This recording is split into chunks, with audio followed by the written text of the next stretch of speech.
नमस्कार, मेरा नाम रवीश तिवारी है और आप एसआर प्राइम न्यूज़ देखना शुरू कर दिए हैं। इस वक्त हम मौजूद हैं पूर्वी चंपारण जिले के पिपरा विधानसभा क्षेत्र अंतर्गत। ये तेतरिया प्रखंड है और हमारे साथ तेतरिया प्रखंड के जन स्वराज पार्टी से जुड़े हुए हैं। और दायित्व क्या आपका? मेरा प्रखंड का मतलब है जन स्वराज के प्रखंड के पिछड़ा प्रकोष्ठ के। क्या नाम है आपका? मेरा नाम संजीव रंजन चौरसिया हुआ जी। इस बार बिहार में विधानसभा चुनाव होना है, नवंबर तक चुनाव होना है। क्या लग रहा है इस बार जन स्वराज का जो मुहिम है, प्रशांत किशोर जो दावे कर रहे हैं कि बिहार को बदल देना है, तो क्या लग रहा है इस बार बिहार में बदलाव होगा? बिल्कुल बदलाव होगा सर। मुद्दा क्या रहेगा? मुद्दा क्या है? मुद्दा यही है कि बिहार में विकास चाहिए लोगों को। अब विकास में जैसे शिक्षा भी पूरी तरह से ख़त्म हो चुका है। और मान लीजिए कि अभी जो है फैक्ट्री कल कारखाना कुछ भी नहीं है। और ये सब चीज़ के लिए हमारे बिहार के लोग जो है कि, और हम भी बेरोजगार हैं। और मान लीजिए कि अब कहाँ जाएं हम लोग रोजी रोजगार करने, तो कोई विकल्प तो है नहीं।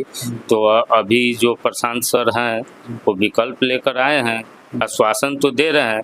अब उनकी सरकार जब बनेगी तो हमको हो सकता है कि रोजगार मिलेगा जी। अच्छा, प्रशांत किशोर जी प्लान को लेकर बहुत बड़े बड़े दावे कर रहे हैं कि अगर हमारी सरकार चुनाव जीत कर आती है तो युवाओं को प्लान रोका जाएगा, उनको बिहार में ही रोजगार दिया जाएगा। तो वो इसका रोड मैप क्या है? आखिर प्रशांत किशोर किस तरह का रोड मैप बनाए हुए हैं?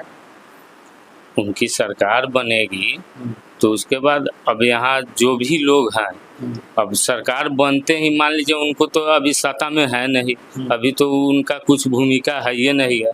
लेकिन वो आए हैं, उम्मीद है कि अगर सरकार इनका बनेगा तो सबसे पहले तो यहाँ पे फैक्ट्री वगैरह कुछ बनाएंगे और देंगे। और तब तो यहाँ पे मान लीजिए कि लोग जो बेरोजगार है उस फैक्ट्री में काम करेगा लोग, तभी तो बेरोजगारी से रोजगार में आएगा लोग। अच्छा, ये फैक्ट्री या उद्योग स्थापित करने की जहाँ तक विषय रहा, तो इसको स्थापित करने में बहुत बड़ा समय लगेगा, लंबा समय लगेगा, 5 से 10 साल लगेगा। तुरंत तत्काल के लिए आपकी पार्टी के पास ऐसी कौन सी योजनाएं हैं कि चुनाव जीत कर आएंगे तो प्लान पे वो काम करेंगे? देखिए, सबसे पहले तो मान लीजिए कि वो आएंगे सर, मान लीजिए उनकी सरकार आएगी तो एकाएक तो फैक्ट्री होगा नहीं, उसमें टाइम लगेगा। लेकिन टाइम के अनुसार जैसे अगर मान लीजिए कि कोई फैक्ट्री डालना है तो कम से कम उसमें जब नींव डलेगा, जमीन उमीन ये सारा चीज़ होगा तो उसमें वर्कर का तो काम लगेगा ना। आखिर यहाँ से लोग जाते हैं तो मान लीजिए लेबर में काम करे या राजमिस्त्री में काम करे या कुछ में, तो यहाँ कम से कम जितना से जितना हो उतना तब तक के लिए रोजगार तो मिल जाएगा ना। हाँ, और बहुत सारा उनका गारंटी दे रहा है कि हम जो है कि बेरोजगारों के लिए लोन मुहैया कराएंगे 4% पर। 1 लाख के लिए वो दे रहे हैं रोजगार करने के लिए 1 लाख रुपया। वृद्धा पेंशन 2000 करने जा रहे हैं। और उसके बाद महिलाओं को जैसे कि रोजगार के लिए भी वो दे रहे हैं, लोन देंगे। तो ये सब चीज़ है। अब उनकी सरकार बनेगी तो बनते ही ये सब कुछ जो है कि हमको विश्वास है, पूर्ण विश्वास है 110% कि वो काम करेंगे। आपके क्षेत्र में कई ऐसे बुजुर्ग होंगे जो वृद्धा पेंशन का लाभ उठाते होंगे। 400 रुपये पहले मिलता था, जब प्रशांत किशोर जी ने दावा किया कि हम 2000 देंगे तो उन्होंने 1000 कर दिया। तो ऐसे आपके गांव में बुजुर्ग को क्या कहना है जिनको अब 1100 मिल रहा है? हम बुजुर्ग लोग को यही कहेंगे कि हमारे जन सुराग से जुड़िए और हमारे प्रशांत सर के हाथ को मजबूत कीजिए और उनकी सरकार बनाने के लिए मतलब उनके साथ जुड़िए। और उसके बाद जुड़ने के बाद है कि वो आखिर उन्हीं का तो कहा है, सब पार्टी तो कहता ही है हम ये आ देंगे वो आ देंगे।